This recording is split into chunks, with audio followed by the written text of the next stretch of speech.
Hi, this is Tim from bn-games.com, and here we are doing another classic capture, this time for Tony Hawk 2 on the PlayStation 1. This would be also known as Activision's first Call of Duty. It's the kind of like sequelitis kind of thing. Like, hey, let's make another. Hey, it's been 3 weeks since we had one. Well, back then it was honestly like I think Tony Hawk 2 came out a year and a half after, and then it was a long time before 3. It was actually quite a while. 2 had a good long shelf life. 3 had took a little while because they had to develop the PS1 and PS2 versions simultaneously. Yeah, and then also 3 wasn't too much different. It was just a little updated.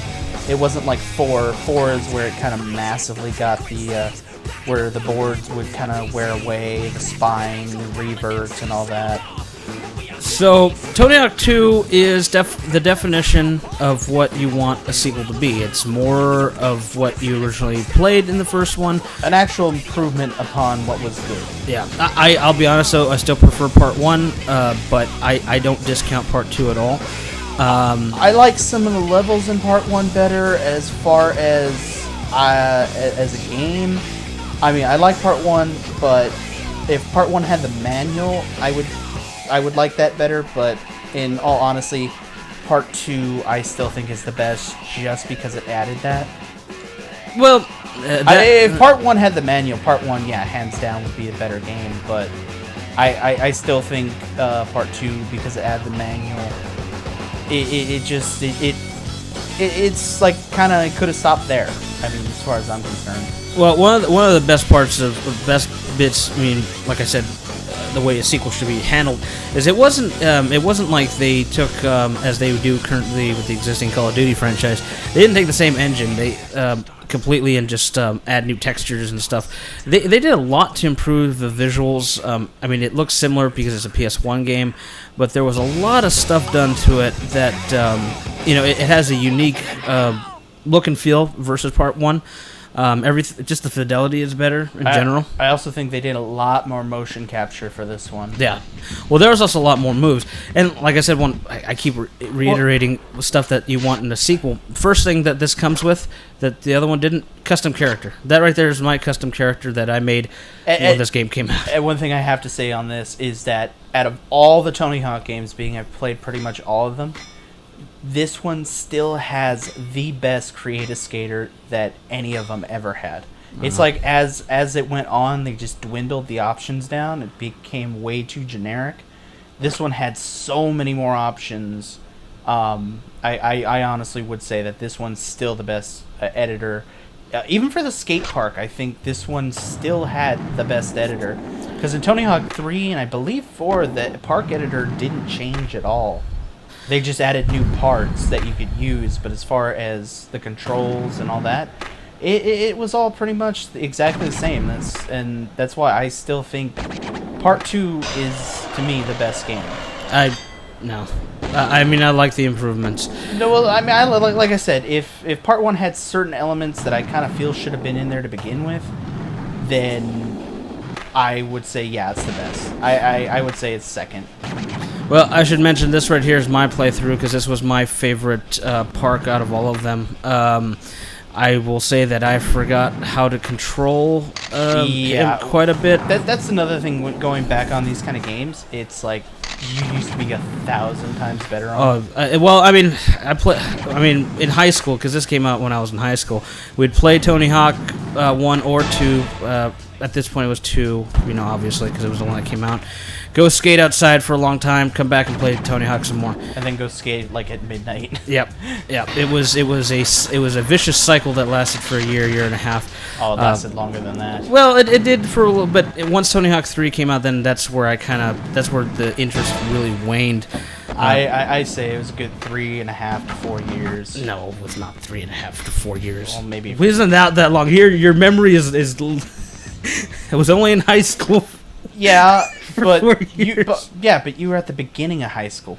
No, Tony Hawk 1 came out in the beginning of high school. Yeah, and this didn't come out very long after. Yeah, I know. That's what I'm saying. It was only like a year and a half. Your memory is stretching. And I have the same thing. When I was playing it, I was having a lot of... Deja vu. Not even deja vu. It was mostly like the music. I think nostalgia. I guess to a certain extent. I mean, you have that when you play a game, but I haven't played Tony Hawk 1, 2, or 3 in a long time. And this right here is Timmy's playthrough. He remembers controls a lot better than I do. His favorite move. Well, it wasn't. Yes. It wasn't necessarily. Yeah, the mute. I will admit, mute was always my No, I was favorite. talking about the Japan air. Oh, yeah, that's like my second. That's actually my second favorite. Yeah. Yeah, I remember the controls a little better. I actually had played this not that long ago, when I had my PS1 with the screen. So yeah, I mean, I did remember a little better. I chose Marlosi not because it's my favorite, but it was one of the levels in the game that I think had like one of the best flows for Street or Vert. This is also a level I hope they do in the remake, because Dates of Coming video. out in June this time. yeah, if it does, I mean, this level I think is one that would benefit from like the spine and the revert, mainly because of all like the bowls and stuff being next to each other. I really think it'll help it. Yeah, no, because I mean, I mostly like sticking to the half pipe in any Tony Hawk game, and that's why I really like the bull ring best. So now. Oh yeah, one of the best things about the game, there were a shitload of codes. And the code I entered right here basically unlocked everything. And I was like, I was just like, you would get this message when you finish the game with one of the characters through the campaign. And I was like, God, how many codes are there?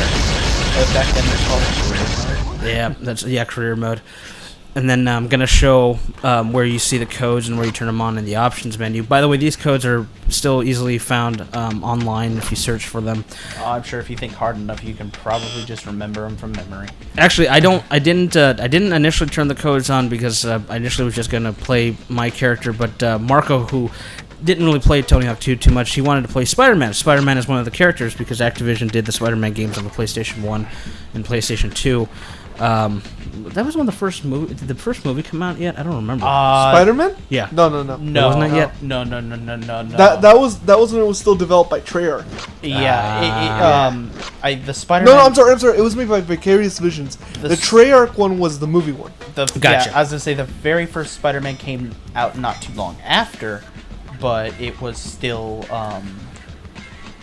Vicarious Visions. Yeah. It wasn't the movie. It was based on the comic Yeah, book. because it was also the one that they had Stan Lee. Yep, narrating he is everything. Excelsior. I should also mention this level that we're on is one. I think the last one you unlock. It's called Skate Heaven. Although I'll be honest with you, I never really liked the level. There were parts of it I liked, other parts I didn't care for. I mean, I like the half pipe we're in at the end of the video. As far as the street stuff, some of it's kind of flowy in certain areas. Other areas, I think it's just kind of cluttered.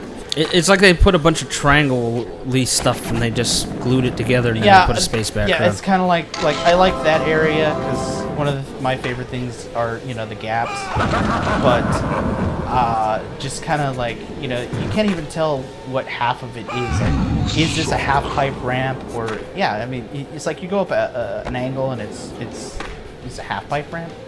It just should not act that way. It's just... That's one thing too. Most of the levels are nowhere near as memorable as Part 1. I fully contend that almost every level in Part 1 I remember very well, and they were classic. I mean that's a classic.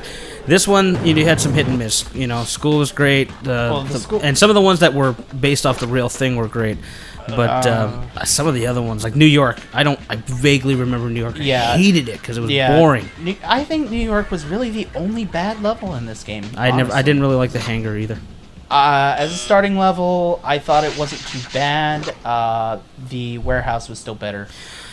So right here, we're showing you the park editor, which was another feature. I mean, they put money into this game. This was probably one of the best features because once you got bored with the levels, you could build your own. And also, mind you, this park is one Bobby made years ago. I can't even remember when I did. I think I remember listening to Papa Roach when I was building this. Probably. I think that's a problem. Right? Hey, you're wrong. Marco wasn't there for that. He was still a fetus. That's true. Just kind of showing we're still kind of trying to figure out the controls here, and you know, add pieces. I mean, every park editor after the fact basically took the same template, and it you know, worked the same way. And it really, you know, expanded the game because you had some really crazy stuff you could do. Although with the limited number of pieces, I mean, it you know, it did extend the game's life, but only so much. And you know, you had I think the spike pit was in this one as well. And you know, eventually you just created spike pits of death that you kept dropping into, and that was funny for like the first 5 minutes. Yeah, it was in this one because it was in all of them. I think in like Tony Hawk 3, you had the lava pit and the water pit. Yeah, it was, you know, it did what it needed to do, and, you know, it extended the life. I cut a little bit there because we were still trying to figure out how to put certain things. And after the fact, you could test the park. Okay, well, this is Tony Hawk 2. If you have any questions, comments, please send them to Bobby at basicallynothing.com. Please subscribe and let us know what you think. Leave a comment below. We will be also doing Tony Hawk 1, hopefully before the remake is released. So stay tuned. That'll be coming out soon. Thank you.